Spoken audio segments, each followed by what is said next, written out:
5 Vince Carter Raptor slams of all time. And we'll explain why next as NBA Today gets started.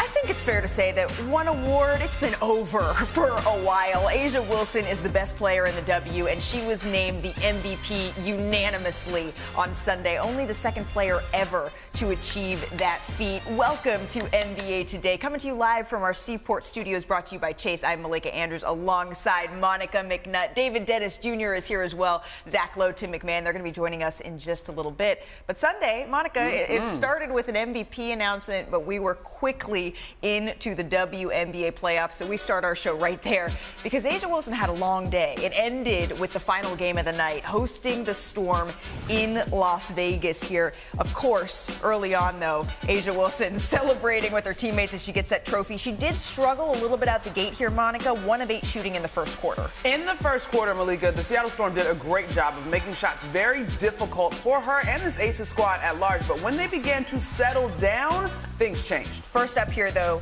Jewel Lloyd finds Nneka Ogwumike in the middle for the layup inside. The Storm actually outscored the Aces 18-9 in the first. Vegas only shot 2 of 18 from the floor. But as you mentioned, Monica, in the third, things started to change a little bit, particularly for A'ja Wilson. At halftime in the interview with LaChina Robinson and Angel Gray, Becky Hammon talked about her team shooting difficult shots and needing to move the basketball and allow their defense to find energy. That's exactly what happened, and you see the MVP. Yeah, that's why she is the 3-time MVP. Wilson would shoot 7 of 10 from the field in the third. She amassed 15 points for the Aces. They trailed by 1 heading into the fourth quarter. You can see her shot chart here. That is a whole lot of green, letting it fly. So let's head to the fourth quarter here. In the fourth, it really was, Monica, all Las Vegas. They enter trailing by 1.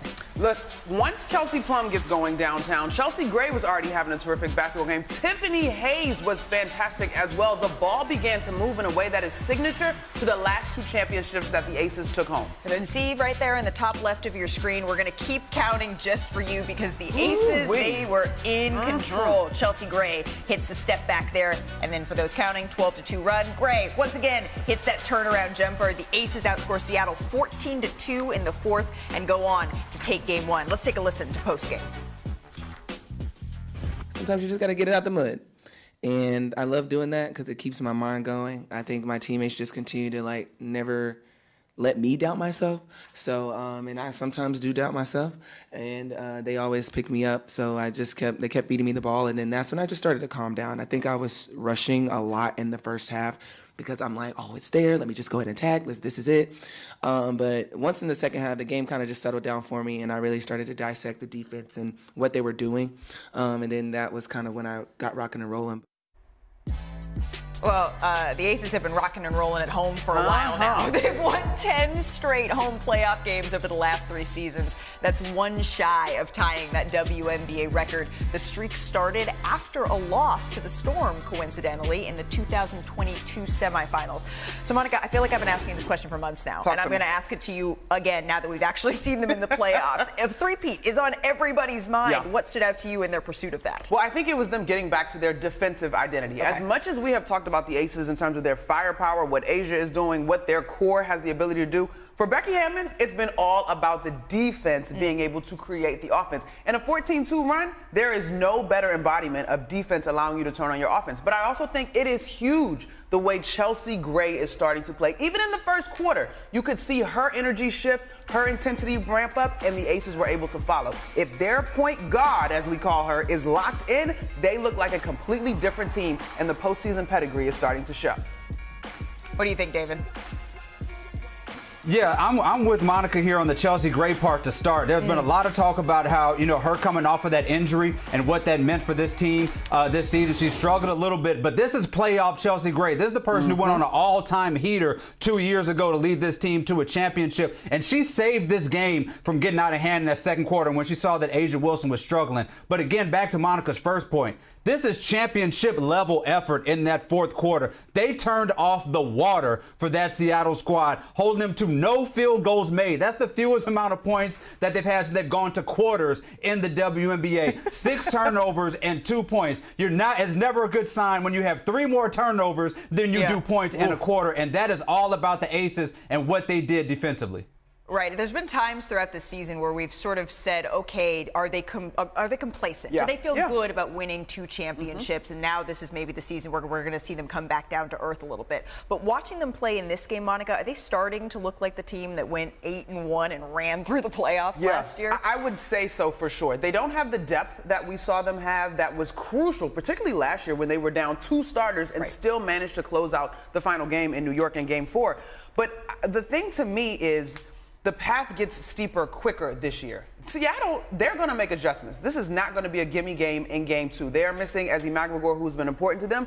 But if the Aces get through this one, they're most likely going to run into the Liberty in the next round. And so there is no time to play around. You've got to lock in and be playing your best basketball. But Chelsea Gray has said it all season. And we had a chance to talk to her after they hit a skid earlier this season prior to the Olympic break. She's like, look, you want to be playing your best basketball in the fall. And she clearly is doing that and will lead the way. Yeah, to me, this is about A'ja Wilson completing what is maybe the best 24 months that we've seen from any basketball player ever. If you look at where we were 2 years ago, we're talking about 2, maybe 3 NBA championships, a finals MVP, 2 regular season MVPs, defensive player of the year, gold medal, best player in the Olympics. Well, I don't even know what else. I don't know if she sold the most Girl Scout cookies last year or something. She's just racking up awards that are beyond comprehension right now. And I cannot think of in any sport, in any basketball sport, NBA, WNBA, somebody putting together that many accolades in the course of 24 months. Well, and to your point, when you have accolades the way that A'ja Wilson has racked them up, there's not just one segment that is dedicated to you 100%. On this show. We are going to be getting back to A'ja Wilson, but I do want to just whip around some of the other W playoff action that got underway, starting.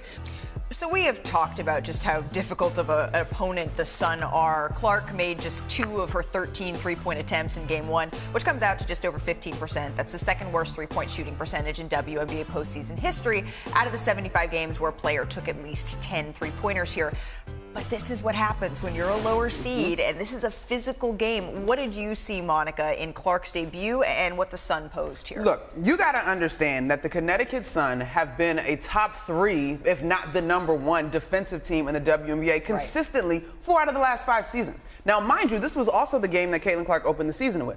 Dejanay Carrington is in the running for Defensive Player of the Year as a guard position, and she didn't even start with the primary assignment. It was DeWanna Bonner with that tremendous length. Stephanie White and those guys cooked up a scheme that was designed to cut the fever off at their head, and their head is Caitlin Clark. Now, Caitlin has a track record of when she has low-scoring games, which we haven't seen many of, she bounces back with plus 25-point performances. Right. She's a little bit of a Rubik's Cube player there, trying to sort of figure it out, David.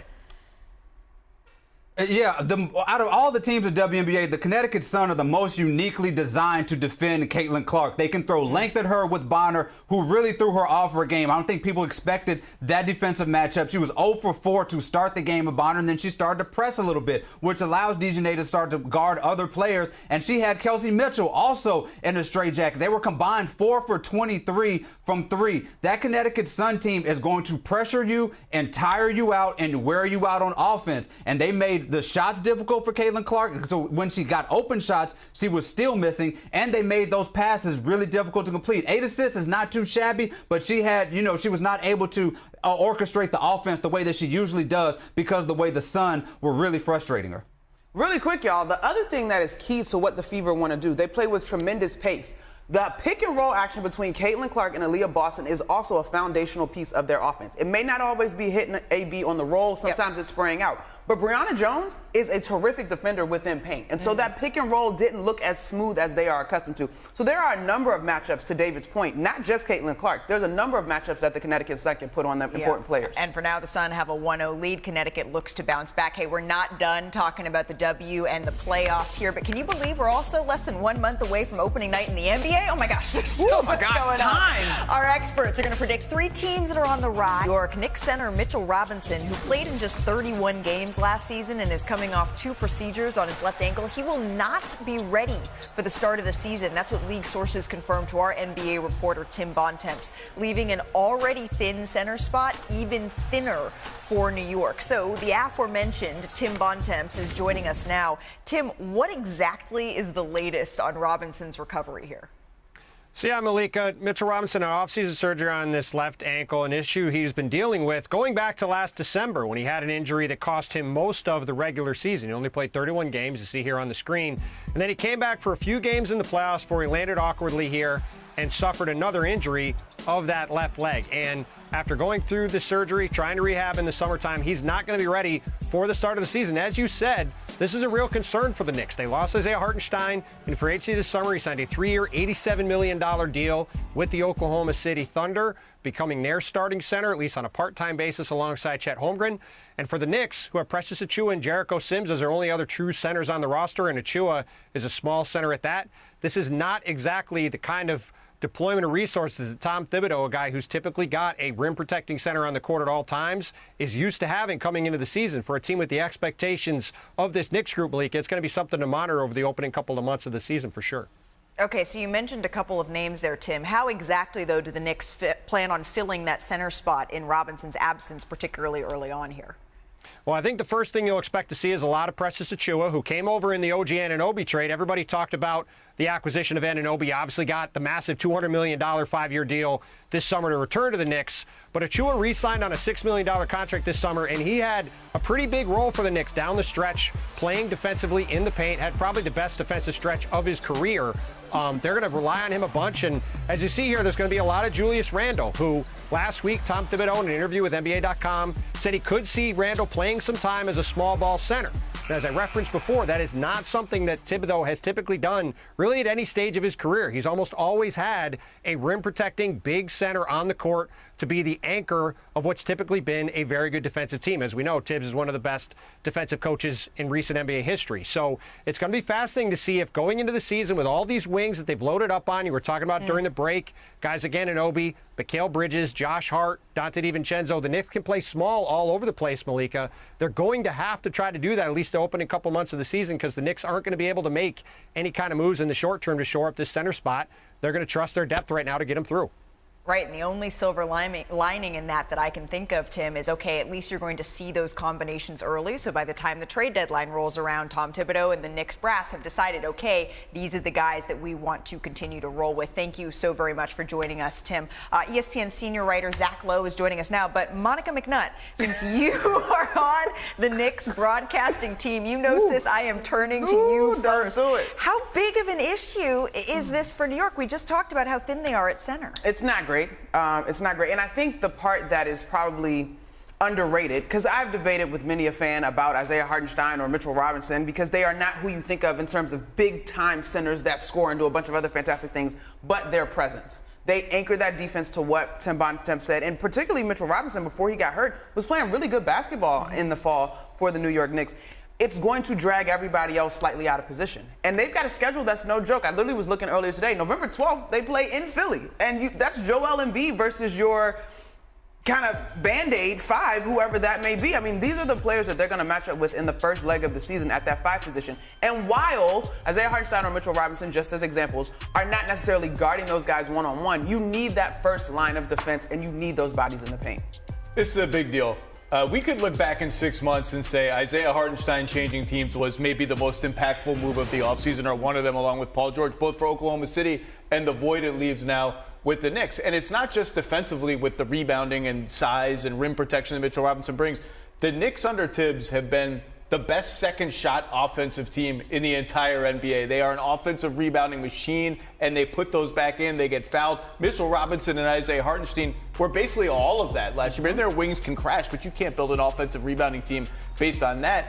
And look, Tim talked about the little quirky counters. We can see Randall at the 5. OG Anunoby will guard centers in some of those circumstances.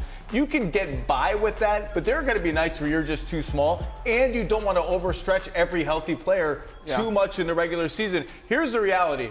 The East is super competitive at the top, and Orlando, Cleveland, and Indiana are breathing down the necks of the top 4 in the East. The margin for, I mean, it's too early to talk about playoff seeding, but the margin for error is pretty slim. Like, this is a big deal for the Knicks.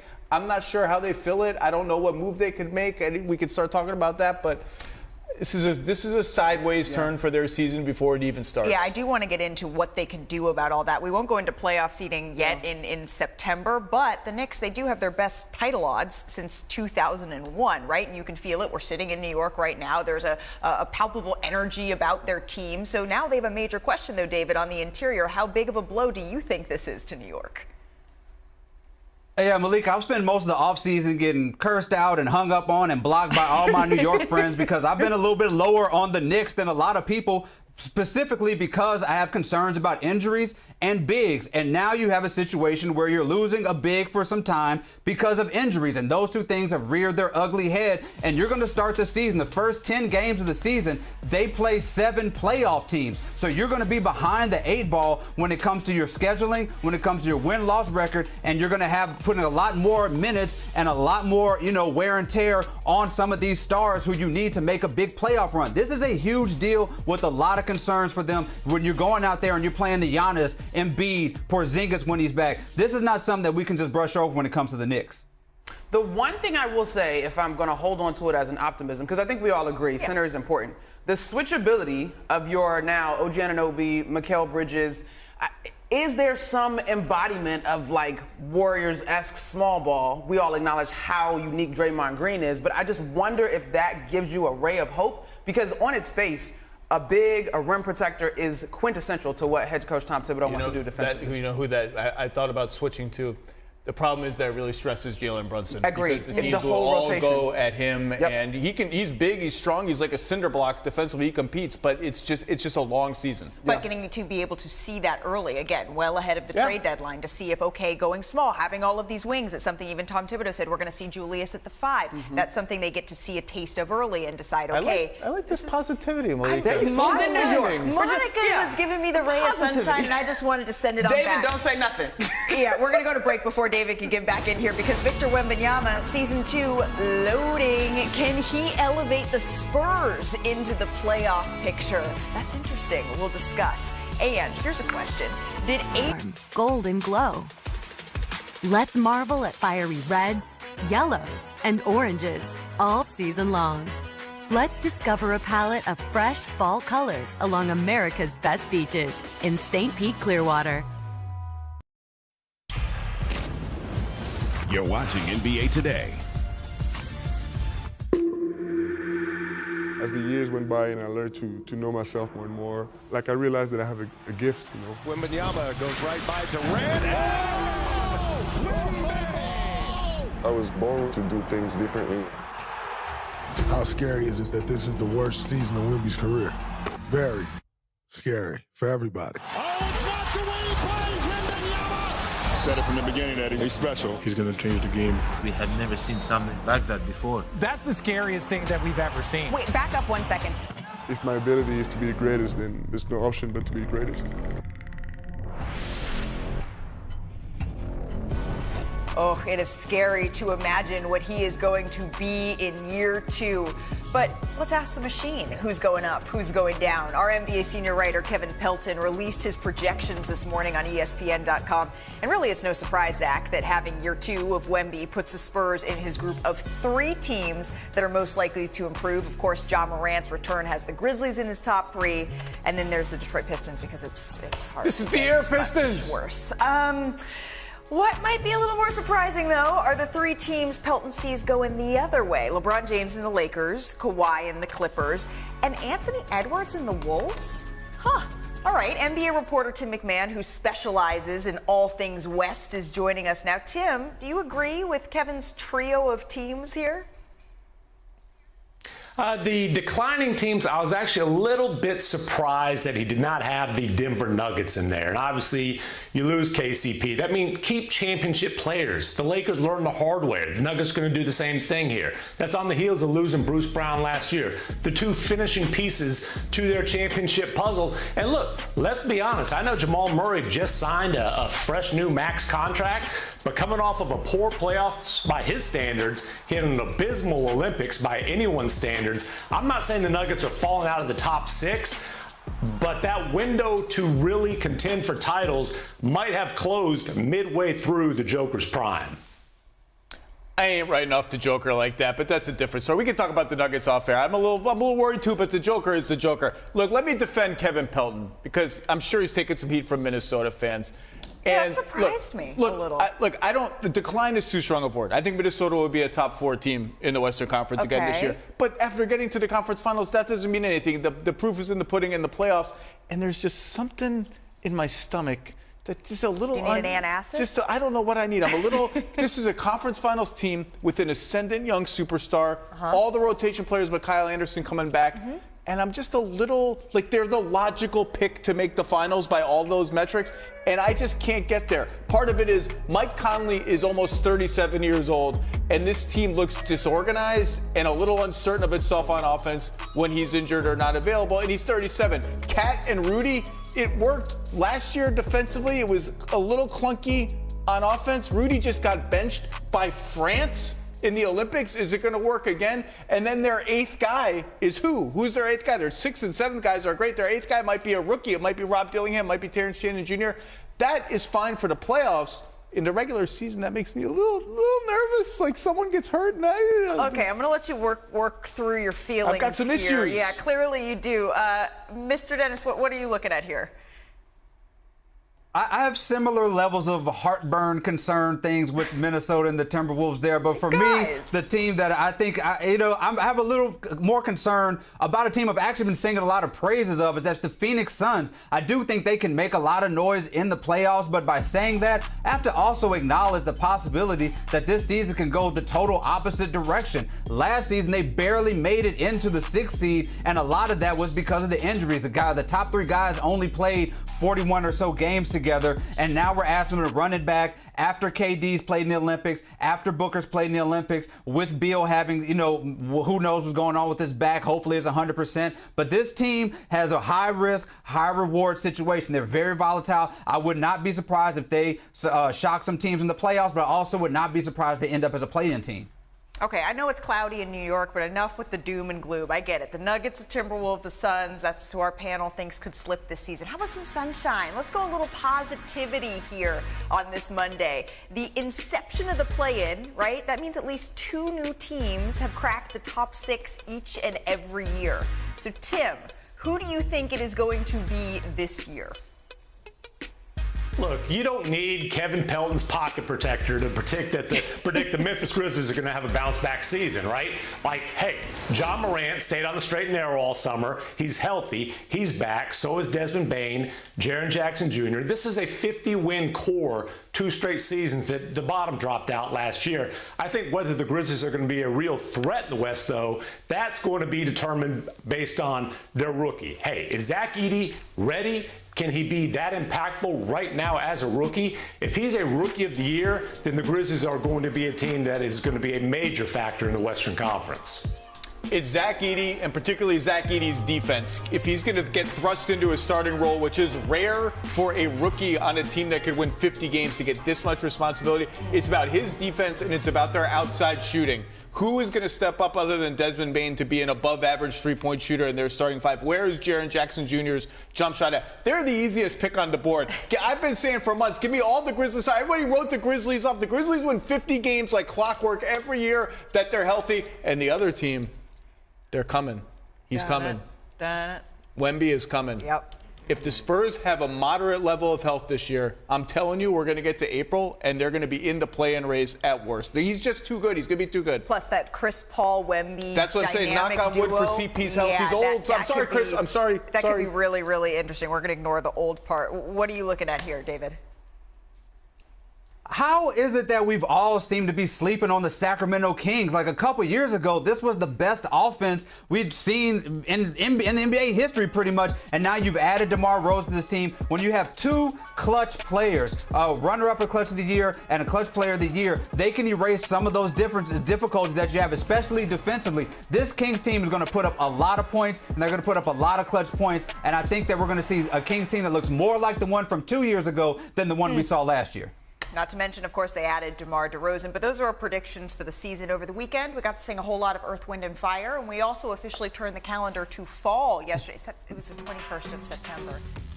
Boo fall. Boo fall. Well, Boo. It means that we can have NBA basketball in less than a month. That's not something to boo. So Yeah, let's fall celebrate. life. I can boo fall. Let's celebrate the end of summer then, Zach. How about that? Some final summer superlatives. First up, let's look at the dunk of the summer. Vegas Summer League. There were some fireworks. Tim, who hit the dunk of the summer? I mean, you got this one. Let's see. Or, I mean, remember what rookie Montes Buzelis did too, though. Yeah. I mean, I like the Chicago kid. Look at I don't know. That one's cocked way back.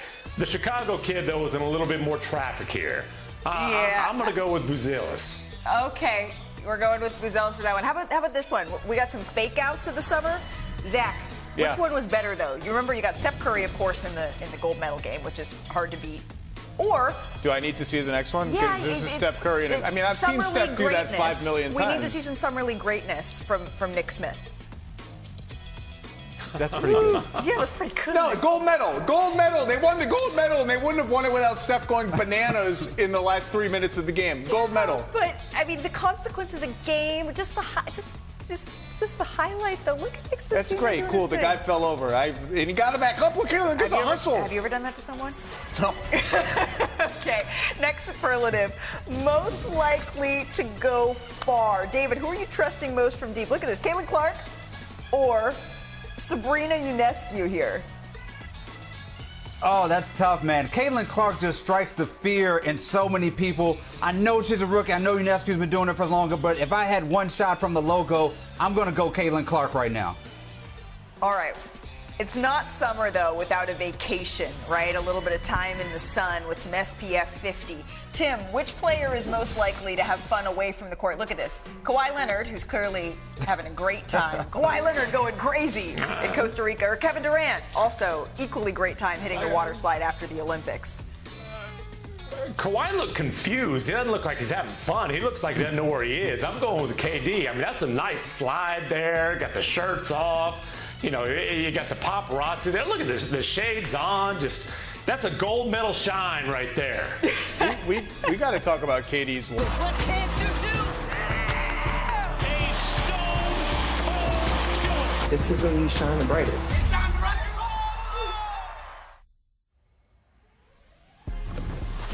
A'ja Wilson became just the second unanimous MVP in league history, joining Cynthia Cooper from the W's inaugural 1997 season after setting single-season scoring records, rebounding records, and now we see her as the three-time MVP. She was given the news prior to the Aces' first-round game against the Storm. Just take a listen to the exact moment that she found out. Guess what? You are the 2024. You guys have been incredible with just weathering this storm that we've been through. I hope you guys know that this trophy is nothing without y'all. And I am forever grateful to be y'all's teammate. Like, y'all have given me so much strength. Y'all have given me so much love. So thank you guys from the bottom of my heart. This truly means a lot.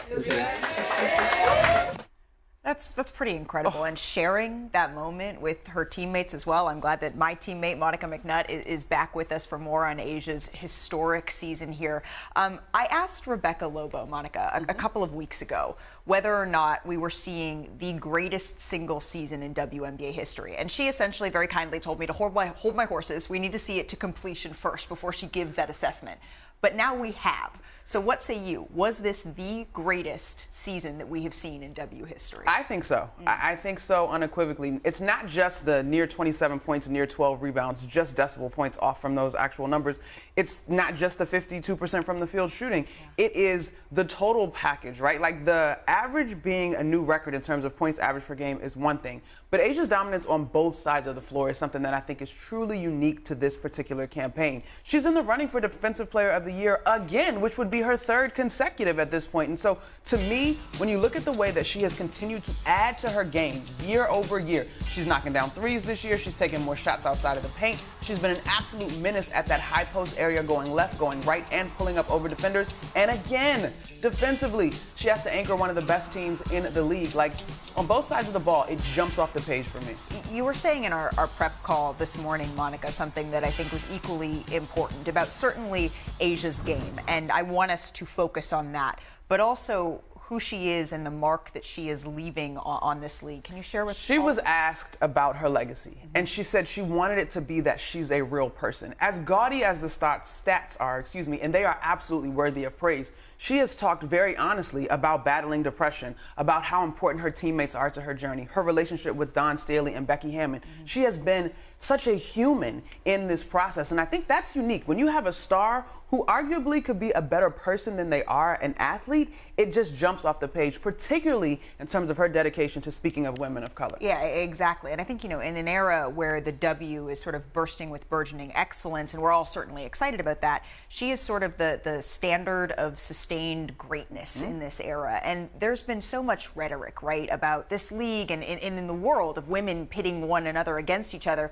which is why I thought it was particularly powerful when A'ja accepted the award, and she made it clear that she actually wants to make it easier for the next little girl and the little black girls coming behind her. Take a listen. On my best days and on my worst, I pray that I'm worthy of all the blessings that have come my way.